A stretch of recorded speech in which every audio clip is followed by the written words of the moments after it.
Oggi a Sendit mettiamo a confronto due fra i calibri più usati nel tiro a lunga distanza. Sto parlando del 308 Winchester e il 6,5 Creedmoor. Vedremo differenze reali, pro e contro, ma soprattutto quale scegliere e quando.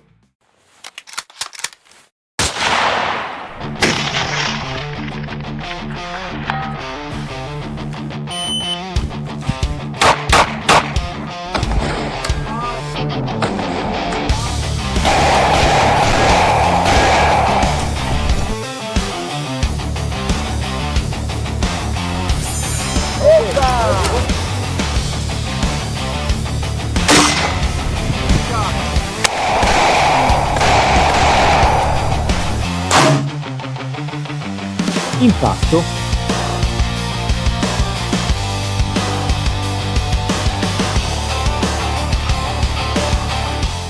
Oggi cercheremo di chiarire un po' di dubbi che sicuramente a qualcuno saranno venuti frequentando il Ponicolo, sentendo molto parlare e vedendo molto utilizzare questi due calibri molto famosi. Sto parlando appunto del 308 Winchester e del 6,5 Creedmoor, due calibri in un certo senso anche abbastanza simili, ma che hanno degli impieghi, diciamo così, un po' diversi. Queste due munizioni sono abbastanza simili, l'unica cosa che notiamo è praticamente che la 6,5 Creedmoor è abbastanza più sottile, molto più aerodinamica della nostra 308, che è abbastanza invece più massiccia. Entrambe le munizioni possono entrare addirittura nello stesso caricatore. Posso inserire tranquillamente nello stesso caricatore una 308 e una 6,5 Creedmoor, in quanto le misure, diciamo così, di queste munizioni sono molto simili. Alcuni di voi mi hanno chiesto se fosse meglio, ad esempio come primo acquisto, acquistare una carabina in calibro 308 o in calibro 6,5, non avendo ben chiaro appunto quali siano le prerogative delle due munizioni. Ebbene, oggi andremo a vedere appunto, dati alla mano, quali sono i pro e i contro di ognuna delle due munizioni e quando soprattutto sia il caso di utilizzare una oppure l'altra. Questo è un 308 Winchester, un calibro storico, militare, robusto, versatile e affidabile. Questo invece è un 6,5 Creedmoor, un calibro più moderno, progettato specificamente per il tiro a lunga distanza. La differenza principale fra le due cartucce? Il 308 è un proiettile più pesante, però meno aerodinamico. Il 6,5 Creedmoor invece ha un coefficiente balistico molto elevato. Allora, per mettere a confronto le due munizioni prenderemo dei dati reali e quindi pensiamo a due configurazioni, diciamo così, molto utilizzate in campo. Ad esempio, per la 308 Winchester prenderemo in considerazione una munizione con una palla da 168 grani, quindi molto utilizzata in poligono, e con una velocità V0, quindi una velocità a bocca della nostra carabina di circa 800 metri al secondo. Mentre invece per la 6,5 Creedmoor prenderemo sempre una configurazione molto utilizzata genericamente, diciamo così, in poligono, quindi una palla da 140 grani con una velocità V0, la velocità alla bocca della nostra carabina, di circa 820 metri al secondo. Prima cosa che valuteremo di queste due munizioni sarà la traiettoria. Per valutare la traiettoria ipotizzeremo un tiro a 1000 metri di distanza con entrambe le munizioni nelle configurazioni di cui abbiamo parlato. Se inseriamo i dati in un calcolatore balistico uscirà fuori che praticamente la nostra 308 a 1000 metri avrà una caduta di circa 11-12 metri. Invece la nostra 6,5 Creedmoor avrà una caduta di soli 8-9 metri. Che significa?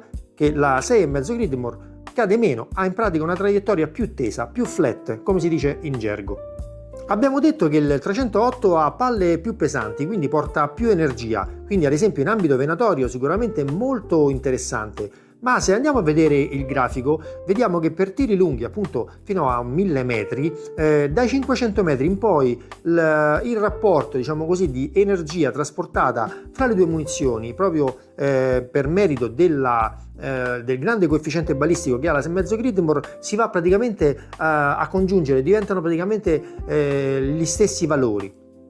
Quindi per quanto riguarda l'energia trasportata, quindi i joule che queste munizioni possono, diciamo così, imprimere sul nostro bersaglio fino a prima dei 500 metri, vince sicuramente la 308, ma dai 500 metri in poi la 6,5 Creedmoor si comporta esattamente uguale alla 308, pur avendo una palla molto più leggera.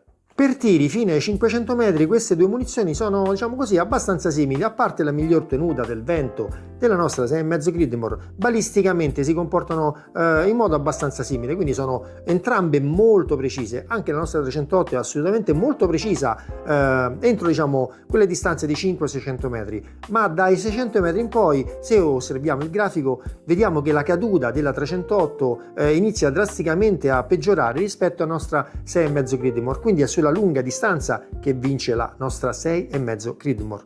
Ma valutiamo anche la resistenza, diciamo così, la tenuta del vento di queste due munizioni. Quindi ipotizziamo che sempre per un tiro a 1000 metri ci sia un vento di 10 km/h circa. La nostra 308 avrà una deriva quando arriverà sul bersaglio di 2,53 metri circa, mentre invece la 6,5 Creedmoor avrà una deriva di 1,8-2,2 metri circa. Che significa questo? Che la 6,5 Creedmoor, grazie alla sua particolare aerodinamicità e il suo alto coefficiente balistico, tiene molto meglio il vento. Questo è un vantaggio abbastanza evidente, soprattutto nelle competizioni agonistiche. Un altro punto che andremo a valutare sarà la velocità residua delle nostre due ogive a 1000 metri. Quindi la nostra 308 manterrà a quella distanza circa 300-350 metri al secondo, quindi siamo già in transonica, mentre invece la nostra 6,5 Creedmoor arriverà con 400-450 metri al secondo. Che significa questo? Che il 6,5 Creedmoor mantiene energia e stabilità più a lungo. Mentre invece analizzando la velocità delle due munizioni vediamo che la 6,5 Creedmoor vince su tutto il tragitto, praticamente da quando spariamo fino ai 1000 metri rimane sempre la munizione più veloce. Un altro fattore che valuteremo è il rinculo, un qualcosa che sicuramente dà fastidio diciamo durante i nostri tiri, perché va ad alterare praticamente la nostra precisione. Allora il 308 ha più rinculo, il 6,5 Creedmoor ha un rinculo più morbido, diciamo così. Che significa? Che con il 6,5 Creedmoor riesci meglio a vedere l'impatto, cioè a fare il cosiddetto follow through, cioè guardare attraverso l'ottica l'impatto che hai del proiettile, mentre invece con la 308 è un pochino più difficile. Un altro fattore molto importante che dobbiamo valutare è il consumo della canna dato appunto dal passaggio delle nostre munizioni. Allora qua il 308 vince alla grande perché il consumo medio stimato di una canna, cioè quanti colpi dovremmo sparare per avere, diciamo, una perdita di precisione della canna, ovviamente è una media fatta in genere, diciamo così, basata su tantissimi dati prelevati su tantissime marche ovviamente di carabine, ma di media per un 308 vengono dati circa 5.000 colpi, mentre invece per il nostro amico 6,5 Creedmoor la media è molto più bassa, parliamo di 2.500-3.000 colpi. Quindi il 6,5 è vero che è più prestazionale, ma consuma molto prima la nostra canna di precisione. Un altro fattore importante da valutare sono i costi, ossia il costo delle munizioni sia commerciali che ricaricate. Anche qua il 308 vince perché essendo una munizione probabilmente molto più diffusa anche da più tempo, il costo delle munizioni commerciali ma anche della ricarica è inferiore, il 6,5 Creedmoor è più costoso, quindi se spari tanto il 308 è più sostenibile. Quindi quando sarà meglio utilizzare il 308? Per addestramento, per uso generale, per distanze di tiro fino a 600-700 metri, quando il budget che abbiamo è limitato, quando vogliamo imparare molto, perché il 308 è un calibro che ti insegna molto proprio per il fatto che è un pochino più difficile da gestire sia sul vento che per il rinculo, e quando vuoi una canna che duri tanto. E quando allora usare il 6,5 Creedmoor? Beh, soprattutto se siamo impegnati in competizioni agonistiche, quindi PRS, NRL, se tiriamo a distanze superiori ai 700-800 metri, se operiamo spesso in condizioni di vento variabile, quando vogliamo la massima precisione, il 6,5 è un calibro da gara. E quindi in conclusione, se vuoi imparare tanto e sparare tanto, il 308 è quello che fa per te. Se vuoi performance pura a lunga distanza, il 6,5 Creedmoor è quello che fa per te. Il 308 ti insegna a leggere il vento, il 6,5 Creedmoor ti aiuta a vincere le gare. E quindi voi quale usereste? Il team 308 o il team 6,5 Creedmoor? Se il video vi è piaciuto mi raccomando mettete un like, se non siete iscritti iscrivetevi al canale e noi ci vediamo presto qua su Sendit.